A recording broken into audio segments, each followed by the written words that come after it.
beyond the first principle thinking તો અને constant અવસ્થા અને એકચ્યુઅલમાં તમે ખરેખર ફર્સ્ટ પ્રિન્સિપલ થિંકર ત્યારે કહો કે તમને ખુદને ખબર ના હોય, તમે નેચરલી એના ઉપર ઓપરેટ કરો. આ વસ્તુનો આઈડિયા નહીં હોતો કે ફર્સ્ટ પ્રિન્સિપલ થિંકિંગ પર ઓપરેટ કરવું તમારે બધું આવી જાય. પણ એટલે જો એની પર કોઈ એફર્ટ કરે ને તો પછી એ ન કહેવાય. હા, હું એ જ કહું છું. એટલે આ બધાનો ટ્રેક એ છે કે તમે જેને એવી રીતે કહો છો એને હું એવું કહું છું કે જીવનમાં શાળામાં કોઈ પણ જગ્યાએ માણસ પ્રસન્ન ત્યારે જ્યારે સહજ રહી શકે. સહજનો અર્થ છે કે એઝ ઇટ ઇઝ. જેમ તમે મેરેજમાં કોઈકના મેરેજમાં જતા હો અને ત્યાં તમારા જરાક આમ સહેજ એટિકેટ્સ કરવા પડે તો યુ આર નોટ સહજ. એટલે એવું જ્યાં રહી શકાય એ બધી જગ્યાઓ છે એ આપણામાંથી ધ બેસ્ટ બહાર લાવે એ કોઈ પણ જગ્યાએ. પણ એની સાથે મુશ્કેલી એટલી છે કે જો તમારે સહજ રાખવા કે રહેવા એ બે માટે જો તમારે કશું કરવું પડે તો પાછું એ સહજ નથી. એટલે એ મેં કહ્યું ને કે એનો કોઈ બીજો એવો ઉપાય નથી. એટલે આ મોક્ષ માટે એવું કહેવાય કે ભૂંગે કા ભૂલો. એટલે ગોળ ખાધો એ કેવો લાગે પણ એ ખાધા પછી મૂંગા થઈ ગયું કેવું કેમ કેવું લાગે. એટલે આવું જે નેચરલ મતલબ જેમ છો એમ છો એવું કરવા માટે જો કોઈકને કહી શકાય તો કેમ નથી કે એવું જો કહીએ પછી એમ કોઈ કરવા જાય તો એ પાછું નેચરલ નહીં. પણ આવા નાના નાના કામ કરી શકાય. ઇવન એ તો આપણા પર્સનલ રિલેશનશીપમાં પણ આવું જ હોય કે તમે એવું પ્લાન ના કરી શકો જો આપણે આ રીતે રહીશું. You cannot. And if you, then that is not the relationship. એ પછી બીજું કંઈ પણ હોય શકે. એ તો છે પણ આવું થોડું આમ સાથે વધારે વાત કરવાનું. અને તો આ બધા મૂવીઝ ને મને એવું લાગે કે આર્ટ છે એટલા માટે જ બની હશે કે તમે કશા વિશે વાત ના કરો તો શેના વિશે વાત કરો. જો તમે વાત ન કરો મતલબ તમે સાથે કોઈ કમ્બાઇનમાં કોઈ સાથે કામ ન કરો તો પછી તમારા બંનેનું જે ટ્યુન છે જે નેચરલી રહેવાની જે અવસ્થાઓ છે એ બધી કેવી રીતે પ્રાપ્ત થાય. એટલે આ બધી વસ્તુઓ બનેલી છે. તમે મૂવીઝ જો અમે આઈપીએલ સવારે આવે તો બધી આઈપીએલ ચાલતી હોય. આરસીબી છે દિલ્હી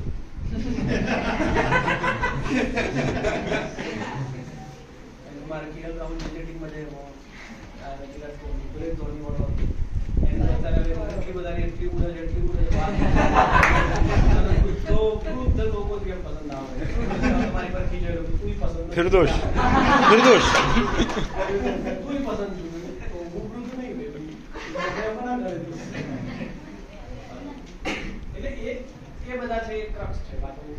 હું સર એ ઓબ્ઝર્વ કરું છું કે આજથી 30 વર્ષ પહેલાની તમારી અવસ્થા અને પ્રક્રિયા દરમિયાન જે આજે પર્સનલ સ્વરૂપે તમે જે છો એ વસ્તુનું સ્કેલ કેવી રીતે કરે. મારે એક શિક્ષક બનાવવું નહીં, આવા મારે માર્ક બનાવવો તો સ્કેલ કેવી રીતે કરી શકીશ. એ રિસર્ચ કરીને 5 દિવસ તમારી જોડે માથું ખાઈ. એટલે આમાં નહીં છૂટું પાડી શકાય થોડું ઘણું. એટલે જેમ કે કોઈ વ્યક્તિ એવું હોય કે જેને એક તો પહેલી શરત તો માણસને જેમ મળવાનું શરૂ કરી આપે એ પ્રેક્ટિસ થઈ શકે. એટલે હું ત્યાં આપણે કહ્યું કે એક કૂતરું બીજા કૂતરાને મળે તો શું કરતો બસે. એક બિલાડી બીજી બિલાડી મળે તો મ્યાઉ એમ કરે. એમ એક માણસ બીજા માણસને મળે શું કરવું સ્માઈલ. એટલે આપણા બધાનો અનુભવ છે. કોવિડમાં માસ્ક પહેરેલું હતું ને તોય ખબર પડી જતી કે સાવ અજાણે માણસ આમ બાઇક પર આમ બે બાઇક પસાર થાય તો ખબર પડે કે સ્માઈલ કરે. આપણે એટલે સભાનતા નહીં હોતી. આ તો હું તમને કહું એટલે કેટલું યાદ પણ આવશે કે સ્માઈલ ખબર પડે તો માણસ તરીકે આપણે એકબીજાને મળીએ ત્યારે સ્માઈલ છે એકદમ ઓળખીએ ના ઓળખીએ બેઝિક છે. અને પછી પણ આપણે બધા શું કરીએ કે પછી વર્ક ઓરિએન્ટેડ બહુ જ થાથા કરીએ. Work oriented in the sense કે આ આવે એટલે કે મારું પડી ગયું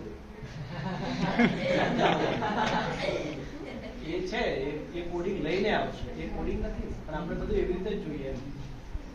તમને કહ્યું આપણે ટ્રેનિંગમાં અક્ષય કુમાર વાળા પિક્ચર વાળો સીન આનું બહુ સારું ઉદાહરણ એ લાગે છે કે બે જણા થઈને અક્ષય કુમાર બે જણા લગ્નમાં ચોરી કરવા માટે જાય છે. ચિંતા વાળું ગાય છે ને એમાં એમાં જે અક્ષય કુમાર ને પેલા બે જણા જાય છે કોઈના મેરેજમાં. એ બધા લોકોને ઊંઘતા હાર, બુદ્ધિ બુટ્ટીઓ એવું સીન બતાવીશ અંદર. હા. એટલે એમને અંદરનો માણસ નહીં દેખાતો, ખાલી હાર દેખાય છે, બુટ્ટીઓ દેખાય છે. એમ આપણને એમ આવે એટલે કે આ મારે 80% આવે. આના લીધે બધો ડખો છે. આના લીધે મારું બોડી રિઝલ્ટ બગડશે. એટલે આપણને એ માણસ દેખાય નહીં. તો એ પહેલું એની પ્રેક્ટિસ કરવી પડે તો કરવી પડે માણસ બનવાની. કારણ કે જો તમે માણસ જુઓ તો પહેલા માણસ જુઓ, પછી એની પર કામ કરો અથવા એમાં કામ કરવાનું.